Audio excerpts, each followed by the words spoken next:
Good afternoon, everyone. I'm glad that you're here today. I want to introduce you to a friend of mine.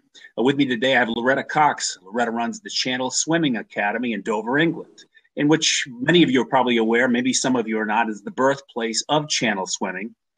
Today is a thriving center of British channel swimming. Loretta's got a unique position as being a coach of channel swimmers. She's also an accomplished channel swimmer herself. But also, one of the things that's really important in terms of what's helped her build her knowledge base is that she serves as an observer. We can talk a little bit about observers. She serves as an observer for the Channel Swimming and Pilots Fettering Association. She's done that for many years. I think that one of the things that gives her a unique perspective is that she's not only a swimmer, but she also serves as an observer as well as a coach. So from her vantage point, she sees things perhaps differently than I might have as a newbie swimmer. In terms of some of her accomplishments, she's done 2 solo channel swims. She's also been on a relay team 4 times. She's one of, I'm not sure how many, Loretta, maybe you can clarify this. I think there are only 103, 104 Triple Crown swimmers in the world presently, and the Triple Crown that I'm referring to is the Manhattan Island swim, the Catalina Channel swim, which I think that you're probably close to the second oldest person in the world that's done Catalina, and you've also done the English Channel. So you did Windermere. For those of you that are on the call that may not be familiar with Windermere, and correct me if I'm wrong, but I believe that Windermere is the longest lake in the UK, which measures about 10 miles long. Loretta's done a one-way as well as a two-way solo. Her accomplishments are too many for me to list today, but she did Loch Ness, came 300 meters short of doing the entire Loch Ness.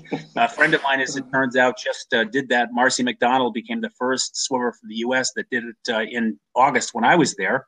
And so you did it, but you came close, but the temperature sounds like it got you from what you've told me. But listen, I'd like to welcome you to the call, and let's jump right into it. First of all, why don't you say hi to our audience? Yeah, hi guys. Thank you for joining us this afternoon, and it's really a pleasure to be here and to try and help out you guys that are just starting out on your journey. Yeah, so let's get ahead with it. Yeah, I think that's really important, Loretta. You know, one of the reasons why I wanted to do this call is 3 years ago when I started considering doing the channel. Of course, most people, what they do is they sit down at Google and they try to figure it out on their own, because there are a lot of great resources. However, there's no one body that you can go to get everything that you need. So my hope was not so much to do this call for an experienced swimmer, but for someone just starting out, like I was a few years ago. I want to share some of my mistakes as well as some of the things that I did correct. I know Loretta was on the boat for me as a part of my crew on August 11th of 2015. I had a failed attempt. I made it 19 miles before having to terminate my swim, and I think that had I known now what I knew then, I think it might have been a much different story, but I learned a lot from the lesson. It was a great experience for me. But I want to pick your brain again, having been not only a swimmer, having done the channel several times, being a coach as well as being an observer. I'd like to gain some of your insight, perspective in terms of what a newbie, someone just starting out, might look at. So let's start with a first question I wanted to ask you about is, first of all, what are your recommendations as a coach if someone's a newbie? Should they be going right for a solo like I did, or should they be jumping on as part of a relay team? What would you recommend someone just starting out? What might they do? Okay, there are a couple of options open to people that are wanting to make the extraordinary step of swimming the channel. The first is that you can opt to do a swim from St Margaret's down to Broadstairs or Ramsgate, which is in the channel, but not across the channel. What that does, it takes you out of the weather, but it does enable you to experiment because it's not under Federation or CSA ruling. So you're able, if you're doing a relay, to jump in and out of the water to practice your changeovers, to swim next to the boat, to swim at night. If you're doing a solo, it gives you the opportunity to swim your 6 hours, but in sea conditions with a boat, and to get your feeding right. The other option that I also recommend is to do a relay first. Relays can be anything from 2 people up to 8 people. So that is also another way to go, so that you can get the experience of being at sea. Terrific. We're talking today with Loretta Cox from the Channel Swimming Academy in Dover, England, and she's an accomplished swimmer as well as serves as an observer and a coach. And we're talking about some of the recommendations, especially for newbies just starting out. One of the mistakes that I made, Loretta, nobody ever told me this, is that you have to learn how to pee on the fly. So as you know, at some of my swim breaks, we stopped once an hour, and my first break was about, I think you said 10 or 15 seconds. But of course, 5 hours into it, I still hadn't gone to the bathroom. So at that point in time, my swim breaks became almost 15 minutes. So maybe not that long, but that's what it felt like, simply because I had to have it clear my body. So again, I think an important technique that oftentimes newbies don't even think about is because when they're doing swim training at home, they might swim a mile, stop, pee, and then move on. And of course, if you don't know how to pee on the fly, you're going to waste a lot of time. And as you know, or many newbies don't know, it's you're working against not only Mother Nature, you're working against tides and other conditions that change dramatically. So the whole goal is to get across as soon as you can, and the more time you waste on your feeds or pee breaks, the more likely you are you're not going to be able to. That's an interesting thing that you're saying there. It is essential that people do pee. One, it proves that they're hydrating properly, and 2, it stops kidney problems from occurring. The other thing is the question that you brought up about time. Feeding on a swim is, you've got to get it down to a fine art. During a course of a swim, you can have up to 30 plus feeds. If you take a minute on each one, that's half an hour. That can be the difference between getting across the tide as you're going into France or missing it completely and being swept up the coast, making you swim 2 or 3 hours extra. Yeah, in fact, that, as you know, that's exactly what happened to me. I wasted more time. If I had that half hour of time, that the half hour to an hour that I wasted, there's a very good chance that I wouldn't have just gone the 19 miles. I might have been able to cover the entire distance. But that's a story for another day, and I think it's a reason that will probably be one of the reasons why I do head back, simply because I still have some unfinished business there. But I felt pretty good at 60 years old to be able to get at least 19 miles in on my first attempt. You know, one of the questions that was emailed to me earlier this week, and let me know what your thoughts are, is had a woman ask me about cleanliness of the water. She said that she had heard stories about how unclean the channel was, and that wasn't my experience. But of course, I was only there on 1 day swimming across, and you have a lot more experience with that. So if you could kind of explain cleanliness of the water, what your experience has been, and then if you also want to talk a little bit about how the channel is divided and what each one of those zones is.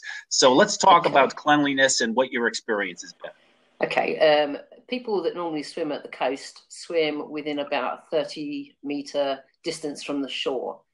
If you're doing that at Dover, there is a certain amount of silt that is churned up from the bottom, and it does appear to be dirty, but it's just the sand on the bottom. So generally people coming to the coast and swimming will think that it's dirty, but I can tell you, when you get out into the channel, it is pristine. You can see 20, 30 foot below you. At night time, the plankton sometimes fluoresces, which is awesome. So generally it is clean, but we do get flotsam out there. And what's flotsam? And jetsam. Well, flotsam is things that float in the channel naturally. Things like seaweed, cuttlefish. And then you get jetsam, which is things that are jettisoned over the sides of boats, which can be anything from a pallet, the fish trays that fishermen use, sometimes netting. But I'm pleased to say there isn't an awful amount of that. We do keep our eyes open for that as observers, and we would warn you if that was in front of you so that you could steer a course around it. And do you find that there are areas of the channel that might be more likely to occur? Okay, we're going to talk about the zones now.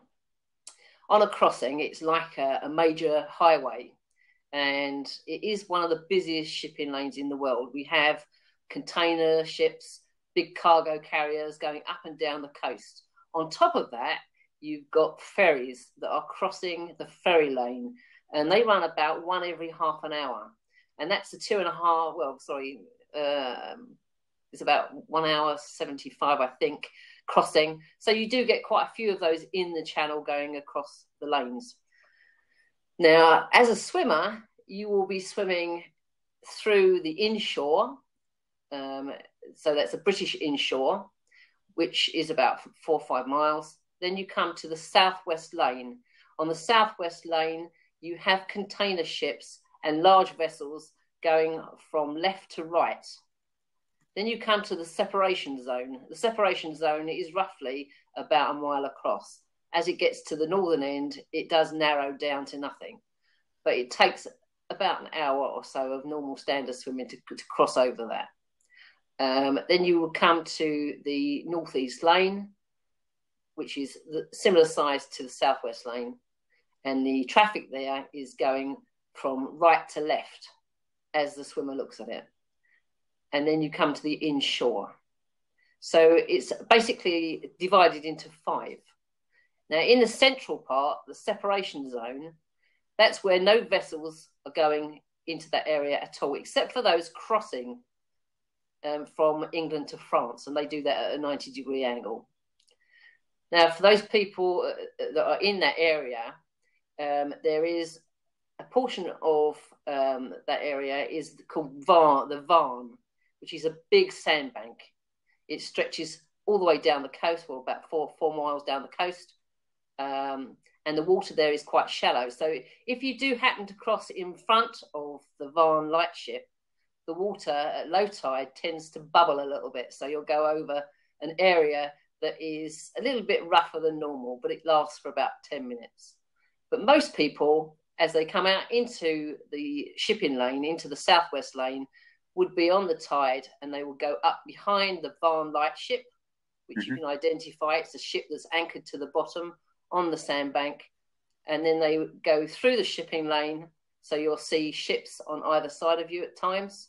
And then you will come back down behind the Varn lightship on the northeast lane. So you do like a huge, great S shape when you're crossing the channel. You don't go in a straight line. So you're going according. Well, it's because of the tides. The tides run for 6 hours. They run for 6 hours on the ebb and 6 hours on the flood. And so therefore you do a big S shape. So you've got the little bit where you're coming out into it. As you hit the tide, you're carried by the tide up the coast. As the tide starts to slacken off, you'll do a slight straight line, and then you'll curve round. As the tide starts to pick up, you'll start to go the opposite direction. And you do that every 6 hours. So sometimes you get slack. Yeah, so when a number of people have looked at my tracking link and said, why didn't you swim straight across? And I said, well, I was trying. So it's a little confusing because, of course, the channel is a fickle place. And sometimes when you're supposed to get slack water for an hour so that you can go in a straight line, it doesn't happen. Right. It goes from ebb to flood or flood to ebb without having any slack water. And of course, that's unless you look at someone's tracking link like Chloe McCardle or some of these other folks that swim so fast that they make it across in almost a straight line. So let me ask you a question. In terms of, I know that oftentimes people talk about as you approach the French inshore, that the conditions can change dramatically. Tell us a little bit about that, what you should expect, if there are different expectations for each of the zones. Well, conditions slightly alter as the tide changes. As the tide changes, sometimes the wind comes up slightly and it will ruffle the top of the water, but that's neither here nor there. The thing that people need to know is that when they approach France, there is a trench there and an upwelling of water, and the tide is running very strong, and you have to cross that.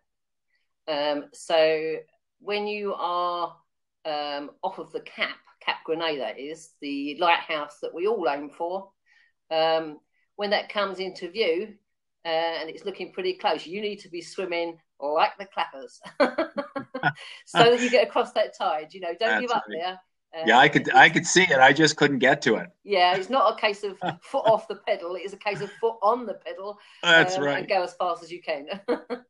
That's great. I'm happy to have Loretta Cox from the Channel Swimming Academy with me today from Dover, England, and we're talking about things that you need to know, especially if you're a newbie wanting to swim the English Channel. Sal? Well, I'm sorry, say it again. I was just greeting you, Sal. Oh, okay. So let me ask you a question. I know that I've posted 2 links to the different associations, the Channel Swimming Association, as well as the Channel Swimming and Piloting Federation. You don't need to copy those links down, folks, if you don't want to. All you need to do is to send or sign up at my email address down there, and I will send you a resource page for the links that we'll be talking about today, as well as other information that you'll need to know in terms of accommodations. Let's talk a little bit about the paperwork, Loretta. I know that it is a lengthy process, and there's a specific timeline that you must meet in order to be able to reserve your swim. Let's talk about 2 things. Let's talk about a lot of people aren't familiar with what the slot system means. So if you could let us know about the slot system, and then let's jump right into the paperwork as also what's required in terms of being able to register your swim. So let's first talk about what it means to if I were to reserve slot number 3 or slot number 2. What might that mean? Okay, when you're booking your swim, they're done by tides. Basically, on every tide, that's a neap tide or a spring tide, there are 4 slots. The slots is when a swimmer is going to go and do his swim, which can be 14, 16, 20 hours long, depending on how fast they swim. All right, I'm gonna hold you right there, because again, you're jumping into information that as a newbie, I don't know what a neap tide is. I don't know what a spring tide is. So what a neap tide, folks, phonetically, or it's spelled NEAP. That's NEAP, neap tide and spring tide. So before we talk about the slots, and you're talking about tides, what is a neap tide? What is a spring tide? A neap tide is when there is very little water in the channel. So it's shallower, if you like. If you had a trough and you put water in it, it will be very low. When you come to a spring tide has more water in the channel, and so therefore the volume of water goes much faster. When you're on a spring tide, you will go up the channel and down the channel. When you're on a neap tide, you tend to go more or less in a straight line. But don't be fooled. Many people think that a neap tide is better. In actual fact, there's not a lot of difference, because actually the tide is doing the work for you. You're still swimming across at the same speed you would as if you were on a neap tide. The only difference is the tide is pushing you up the channel and down the channel. Okay, so a neap tide, so they use both tides. Okay, so a neap tide, we have less water going through the channel, so the volume of water changes the speed at which I'm going to move north or south in the channel. Will have less influence on me. But you're saying that it really doesn't matter. But my understanding is that most pilots will go out on a neap tide. So is the perception that the neap tide is a more favorable tide? Okay. Yes. People do assume that a neap tide is a better tide. And I know some really senior swimmers that will only go out on a neap tide because they feel that that's their better chances. But unless you're going out to do a record, it doesn't make any difference. Okay. If I was going to go for a world record, then I want a neap tide. I'd want to do a straight line because you're counting it by the minute to get it accurate. But if you're not worried about that, which, let's face it, a large percentage of us aren't, we just want to get to the other side, it's exactly the same. It takes you up the coast, it brings you down the coast. That's the only difference. Right. So when we get to choosing our slot, the swims start in the middle of June. In the middle of June, they're going to put out relay teams because the water temperature is around about 15. So it's a little bit cold for solo swimmers. So more often than not, you'll find a lot of the relay teams will go out early in the season.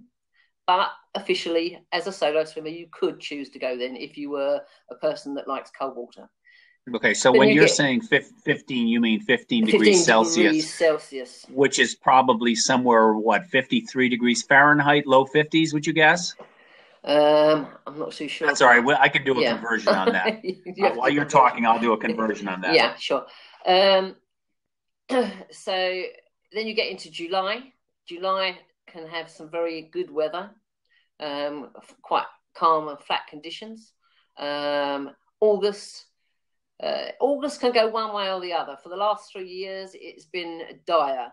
The weather conditions have been appalling in August, but it is a very popular time to go because the children are on holidays, and we understand that. September can be a little bit windy, but for the last 3 years, it's been lovely.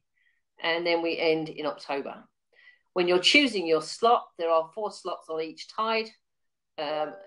What we're looking for is that the first swimmer goes and does their swim as soon as the weather breaks on that tide, and they take, say, 15 hours, 14, 15 hours, which is average. That's an average time.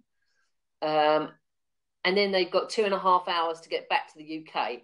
Then the crew need to sleep. So they might have a sleep for, say, 6 hours. And then the second person goes. So by the time you get down to swimmer number 4, it could be 5 days, maybe 6 days, that you're looking for a window of good opportunity to swim. So as you go down the pecking order, it becomes more difficult to get away unless we have a nice Indian summer. Okay. Let me ask you a question. Do slots open up? For example, let's say that I didn't even decide that I wanted to swim the channel until this year. And, oftentimes the slots are sold a year or 2 in advance. Is it possible if I make the decision that I want to do it this year, is it possible that I could find an open slot? And how would I go about that? I doubt it very much. Okay. You would have to phone the pilots themselves. They know exactly how many people they have scheduled. They know if they have any people that have dropped out, because sometimes people do drop out. Okay. That's fact. Okay. And you can find, folks, relationships, the Channel Swimming Association at the link above. And again, you can get that by signing up at gettingtogold.com/contacts. I will send you a resource page. But you can find that there are 6 pilots registered with the Channel Swimming Association. And I believe that the CSPF has 6 as well, or do they have 7? I believe one of the groups has 7. It's CFPS. CFPS has 6, and the Channel Swimming Association do have 7. Okay, I got you. But the number should be 6, And these folks, tell us a little bit about the pilots. Both, I could tell you that the boat that I was on, the Rowena, Pete Reed was an awesome pilot. I enjoyed my time there. It seems to me, from what I understand, all the pilots are equally qualified, all really good pilots, and you do well. The pilots are extremely experienced. They've been doing the job for years. Mike Oram is a senior pilot for the Channel Swimming and Pilots Federation. I observe for the Channel Swimming and Pilots Federation. We're not allowed to observe for both. So I've met some of the Channel Swimming Association pilots, and they all are doing a sterling job. And when you say observe, tell me what when you say observe, what does that mean? What's the role of an observer? An observer's role is to make sure that the associations, that's the Channel Swimming Association and the Channel Swimming and Pilots Federation rules, are abided by. Okay. Throughout the swim. Now, is that someone they write down everything? They write a report during the swim. If ever we were called upon to give evidence, that would be given as evidence. So it has to be a full report. I see. Now, in terms of an observer, is that someone that I hire, or is that part of the, when I register my swim, is that provided for me? Tell me about who I need to have on the boat and how to get those people. Okay. Firstly, I advise everybody, look at your contracts. Your contracts for each boat are different. Do read the small print, okay? Because some will say that you have to be out of the water at a certain time. So you do need to read all of the small print. Then when you sign your contract, it becomes a legally binding document. Sorry, what were we saying? I was saying in terms of the people that I need to have on board the boat. Oh, yeah. Do Okay. I hire them individually, or is that? Right. Okay. Is that When choosing your team, which you need to start thinking about as you're planning your swim, don't leave it to the 11th hour, because a lot of people do, and it's a big mistake. You need people that are not going to be seasick, so they need to be tried and tested. If you're going to do events prior to doing your channel swim, then make sure that your crew are on your boat and are going to feed you, so they get the experience as well. So on your boat, you will have your crew. That's normally one person that mixes up all of your feeds and feeds you in the water. It might include someone to do media, because these days people want to know a lot of people are doing stuff for charity, right, and it's applauded. They will need media people on board that will do nothing else but do their tweets and do their Facebook and all that type of stuff. You might also need someone to do your photography, to record the moment, the special moments within your swim. But please don't take extra people. On board the boat, they have a certain capacity. And if you start putting on a load of people and they all have to bring their own food, they need to bring their own coats because of the weather, it starts to become a little bit crowded, the deck. Sure. In fact, essential people. Good point. In fact, my coach, Marty McMahon, first swimmer from Connecticut to do the channel 30 years ago, said to me, "You do not want to have people on the boat that you love." And I said, "Why is that?" And he said, "Because if they're having a party, you're going to be pissed." But he said, if they're puking off the side, you're going to be thinking about how bad they are. So the point he was trying to make is try not to take people on. I really, really do recommend that people try their crew out beforehand, because going at a swimmer's pace is totally different from going on a cruise, going out fishing, or being a sailor. Right. All of those things, the boat's moving. Yeah, when you're with a swimmer, you're moving at a swimmer's pace, and every wave the people feel on board. So it's essential. It's essential that they are seaworthy. Yeah, that's good. That's a good point. We're talking today with Loretta Cox from the Channel Swimming Academy in Dover, England. And Loretta, I had a question sent in from someone that said, I've been reading blogs and watching YouTube videos of other channel swims. Oh, hold on a second. We already asked that question. The second question she asked was, I have 3 years before my channel swim. My swim is in 2018. What distance should I be training at right now? And then she goes on to ask, should I stick to 5 and 10Ks for 2016? What should I do? What would you recommend for someone that doesn't have a swim schedule until 2018? Okay. The first thing I would recommend above everything else is to throw away the clock. A lot of people get in the pool and they swim against the clock. For my swimmers, I always tell them the important thing is to listen to your body. Always listen to your body. Know when your heart rate is correct, when you're rested and when you're working hard, but without looking at a clock. So that's the first thing. Generally, we break our year into 2 sections, winter and summer. In the winter, we do pool work. In the summer, we do endurance at sea or in a river or anywhere we can find that's cold. In your case, it was an ice bucket. Right. Yeah, for those of you that haven't seen my picture, in fact, it's the picture that I have as my icon. My buddy of mine said, because I'm in Connecticut and during the summertime, most of the ocean temperature, as well as the lakes that we swim in, gets into the high 60s, low 70s. And he said, you need to get into some colder water, which would have required me to drive about 5 hours. And I couldn't always drive 5 hours. So I took our recycling bin and I filled it with the water from our well and then filled that with ice. And I'd sit in it for an hour and a half. And I'll tell you, of all the things that I would say that I did right for my swim is that I was prepared for the cold. I did a 9-hour and 7-minute qualifying swim in 57-degree water.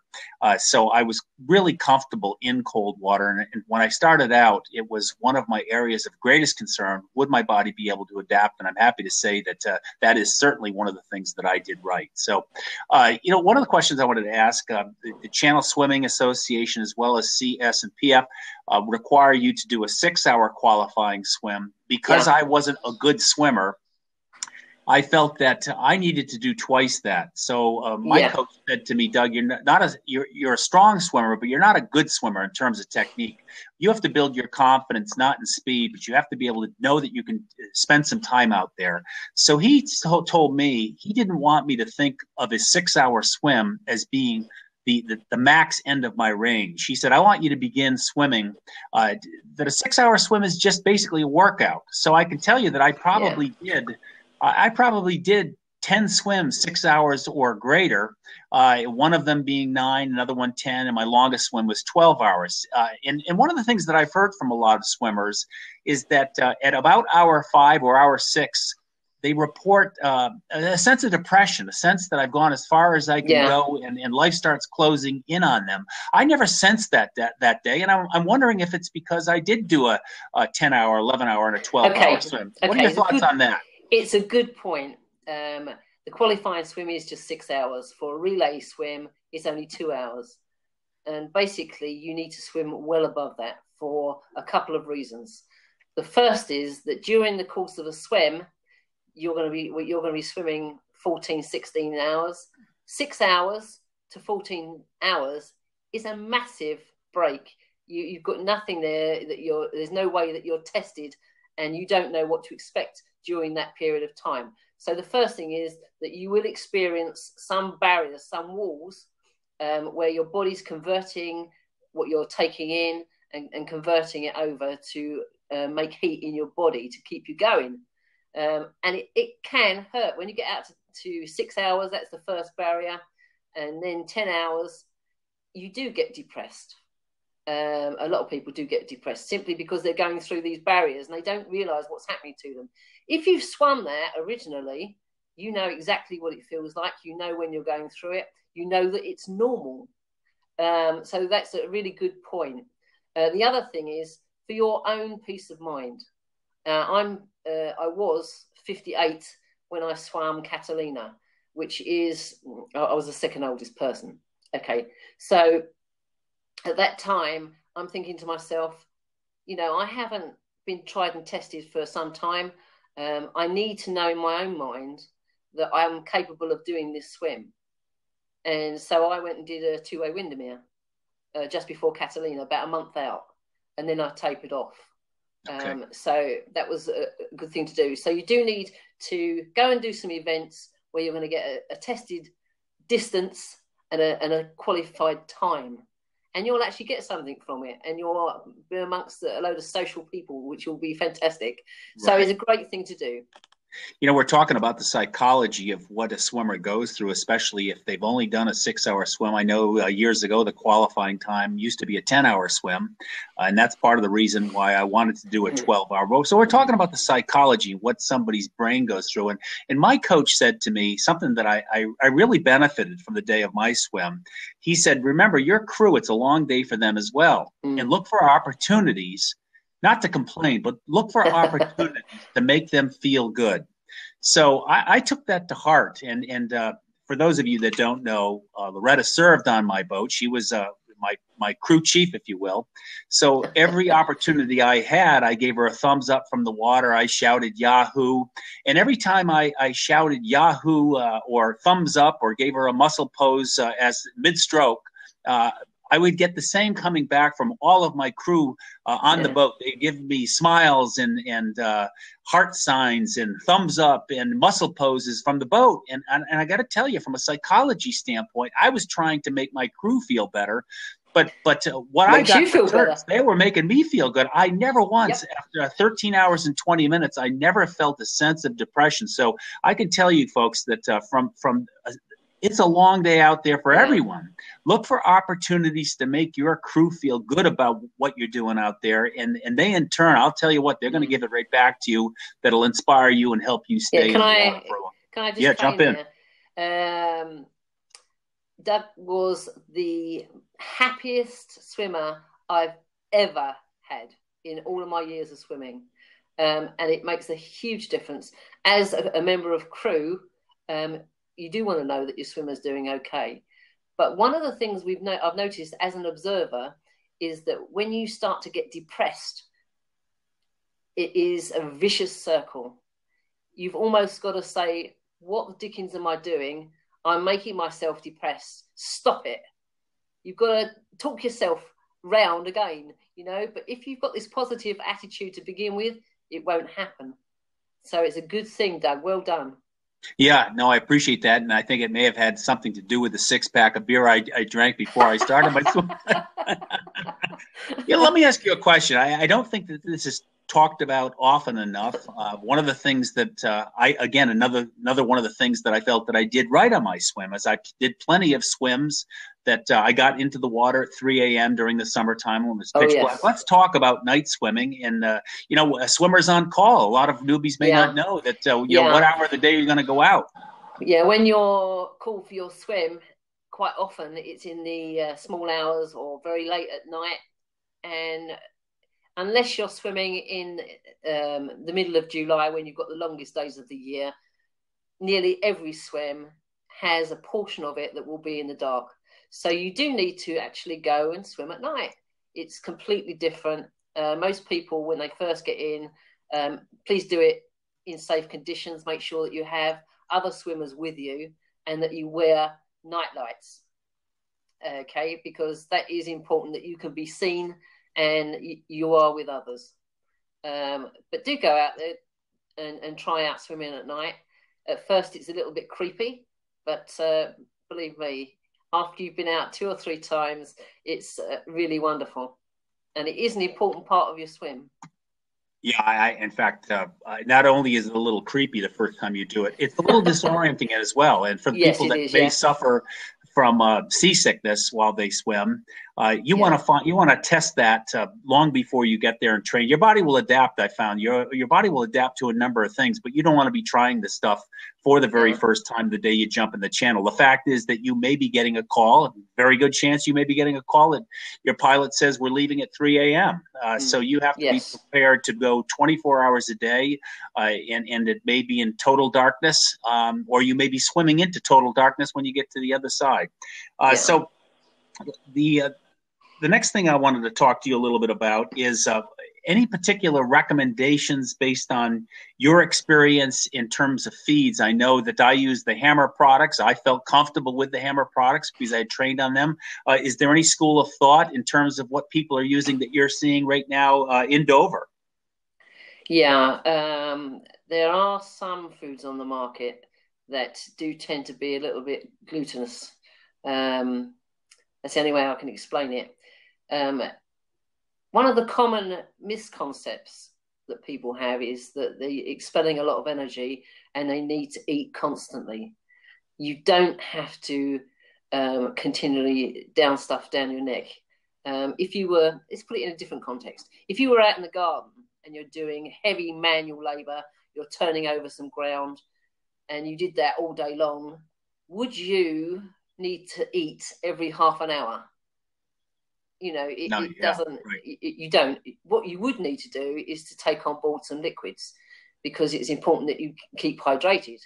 So the normal pattern during a course of a swim would be that for the first 4 hours you feed, up to the first 4 hours, you would feed on the hour. Most people go for about 2 hours, and then they actually say that they're getting hungry. They've got a tongue in their head, and they say that they're getting hungry. When that occurs, you can swap and you can go to every half an hour. What I do personally and what I try with my swimmers is that when you get to that stage, that we do a pattern that is you feed on the half hour and then you have 2 hydrations. Feed, 2 hydrations. That's every half an hour. And that way they don't get too much food, and the food they have taken has time to digest and get assimilated into the body. And what we're finding, a lot of swims tend to slow down because they keep on continually taking their feed, and it just blocks up the system. It's just too much, and they're not getting enough hydration with it. In fact, I think that's one of the problems that I ran into as well. Again, the biggest reason why I had to terminate my swim. In fact, let's talk a little bit about this. As I mentioned earlier, I'm a strong swimmer, but I'm not a good swimmer, meaning that my technique is not what it should be. one of the things that I think I paid dearly for is I read lots of places that you should learn how to become a bilateral swimmer, meaning that you should be able to breathe left or right. Well, of course, I've never been able to do that. I only breathe off my right side.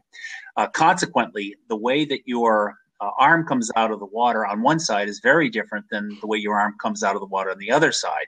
So I guess not going too clinical, I was grinding my left arm in a way that I wasn't on my right arm because my left arm had to do a lot more work. And to give you an idea, what happened was the injury to my left arm was something that I sustained for probably, well, it's been 3 months since I did the channel, and it probably would not have been there if I had learned how to become a better swimmer, breathing off both sides. What are your thoughts on that?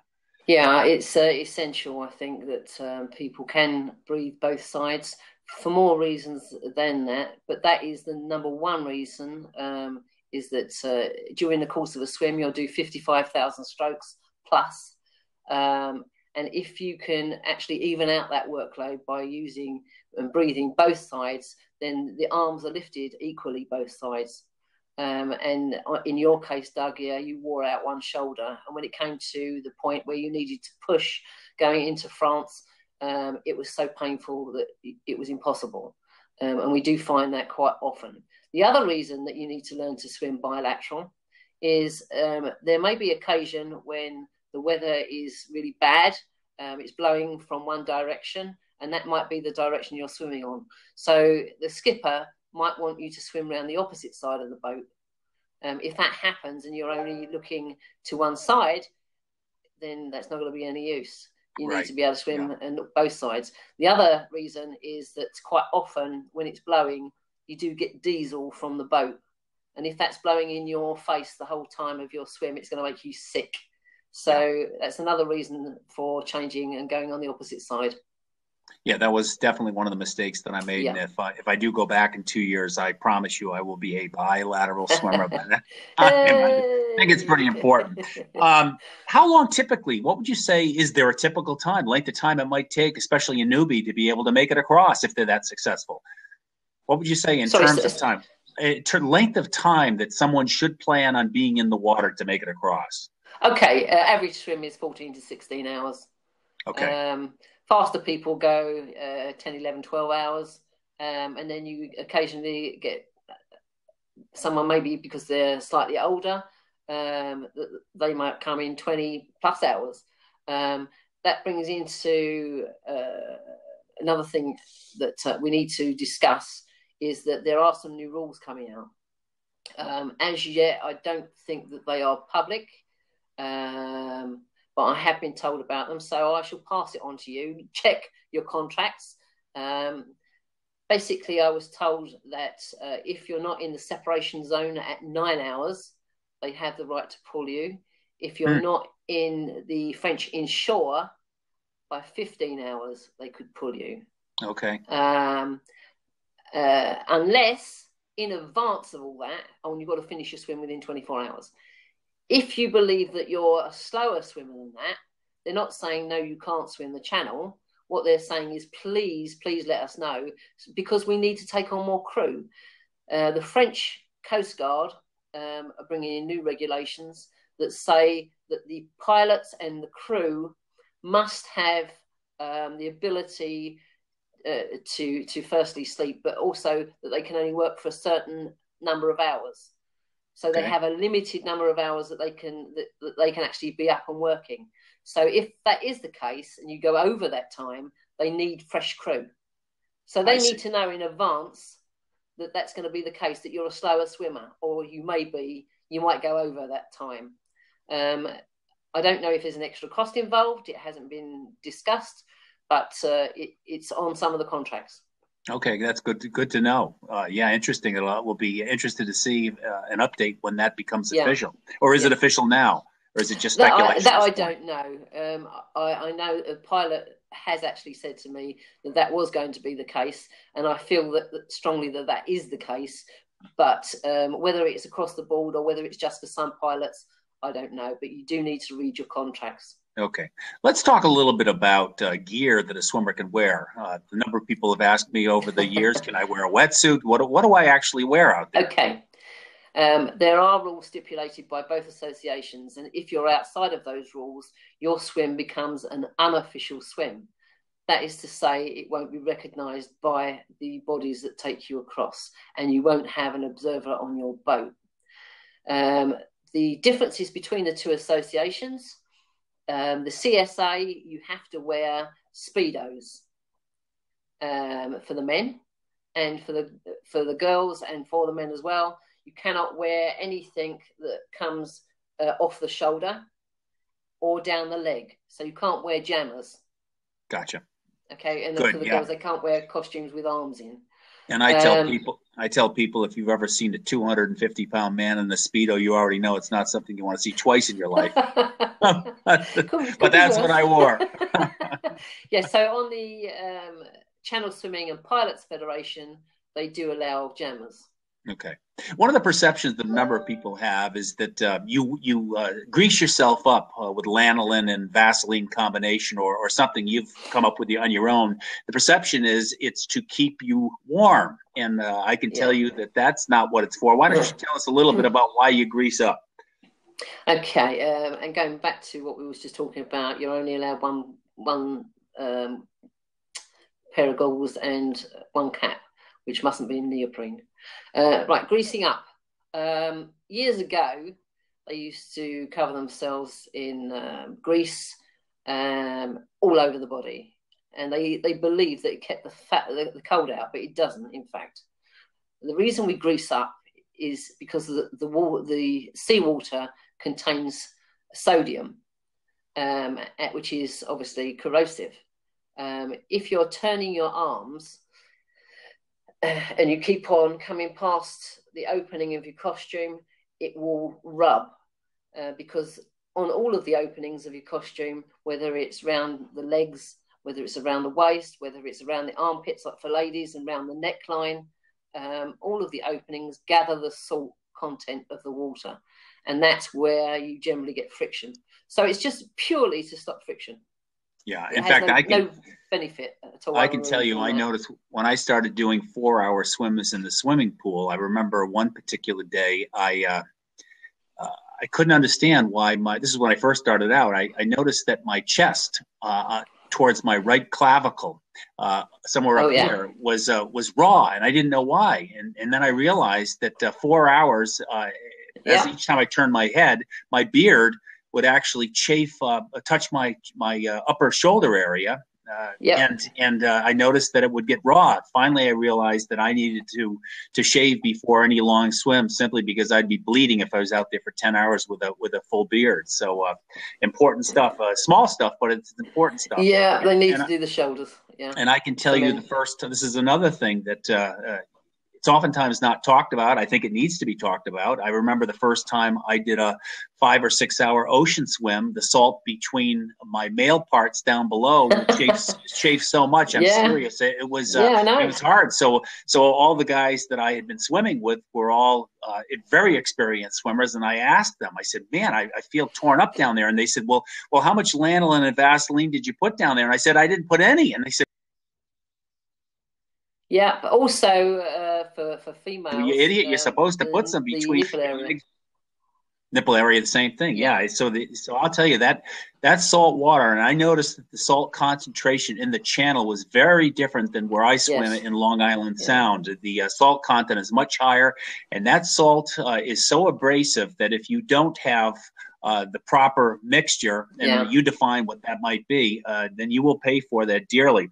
All right, we're coming up on 49 minutes after the hour. We've got about 9 minutes left. Mm-hmm. Are there?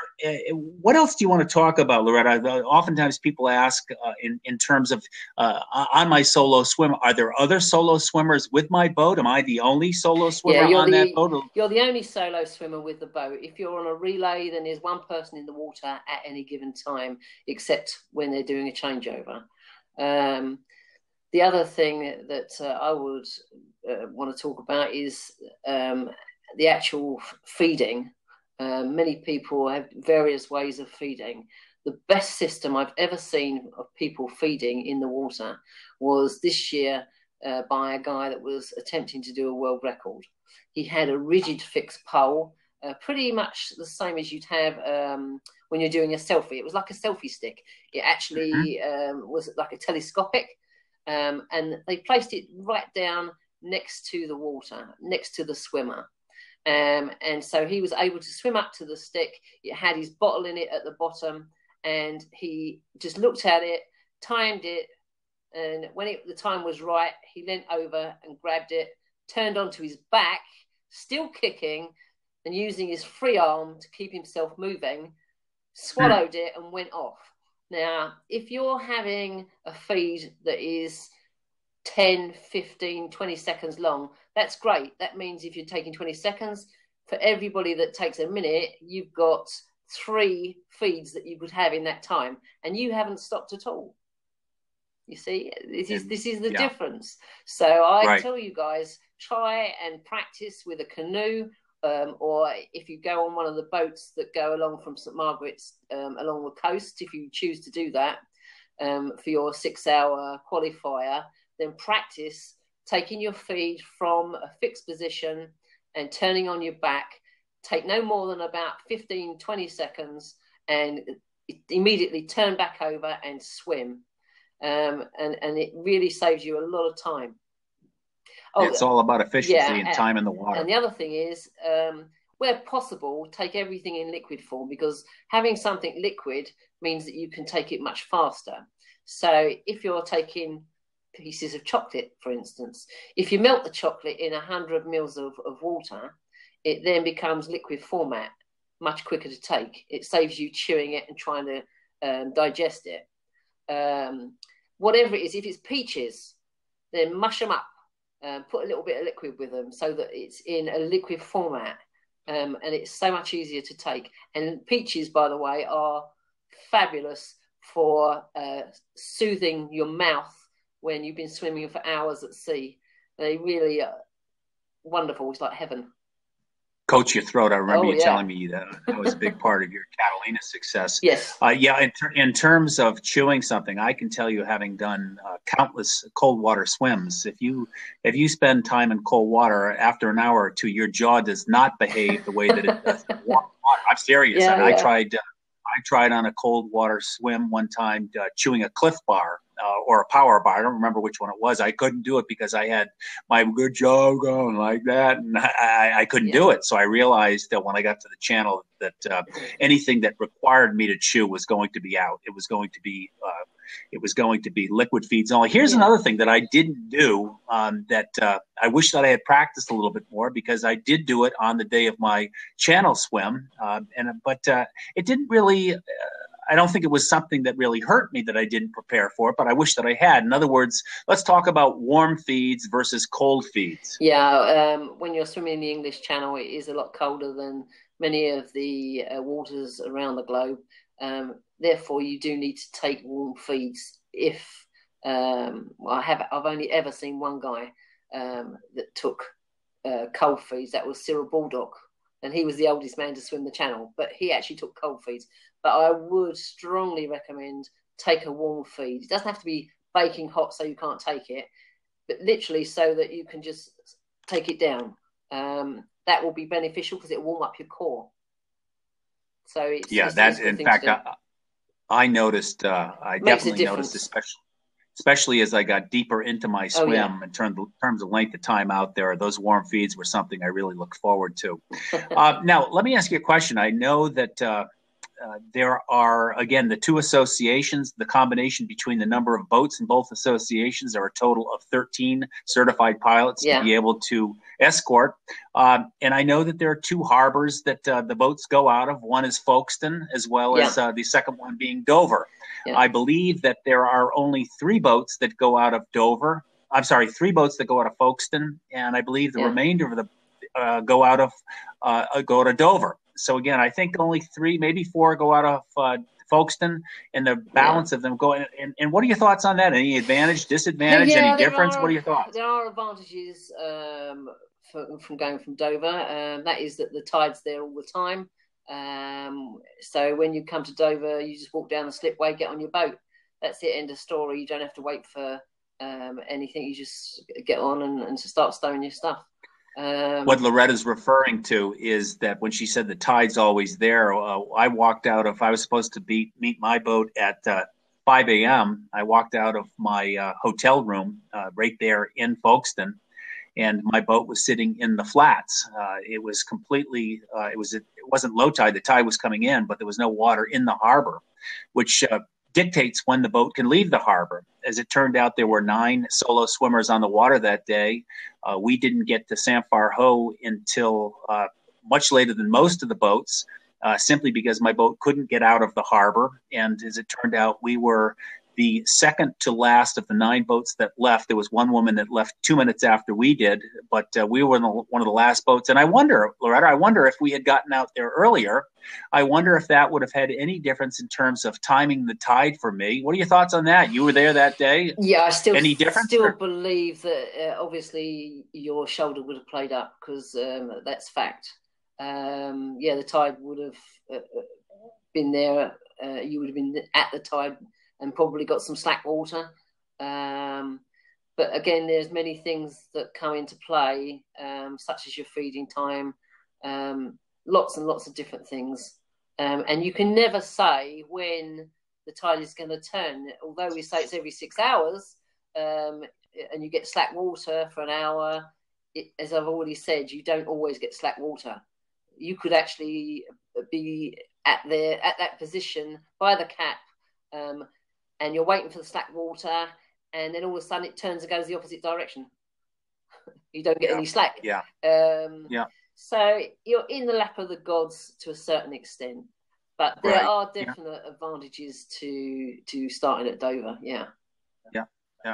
All right, we're coming up on the top of the hour, and I have with me today as my guest Loretta Cox from the Channel Swimming Academy in Dover, England. Loretta, we're going to close shop here in the next few minutes. Anything else that you'd like to offer before we close out? When we were talking about feeding, and I spoke to you about hydration, I said that the feeding pattern that we use is that we feed every half an hour once you're a certain length into your swim, and our pattern is that we have a feed and then 2 hydrations. The hydrations that I was talking about was anything that is liquid that doesn't contain your feed. So it can be fruit juice, it can be tea, it can be coffee, it can be chocolate. In actual fact, hot chocolate is really soothing. It's like coming home to a soft, comfy chair with a fire going. So it is beautiful. And the other thing is that if you're taking any kind of pain relief, try not to take the pain relief until you actually need it, because we need to know what it is that's causing the pain. But if you do take pain relief, there's a couple of ways you can do it quite simply. One is to break up the tablet.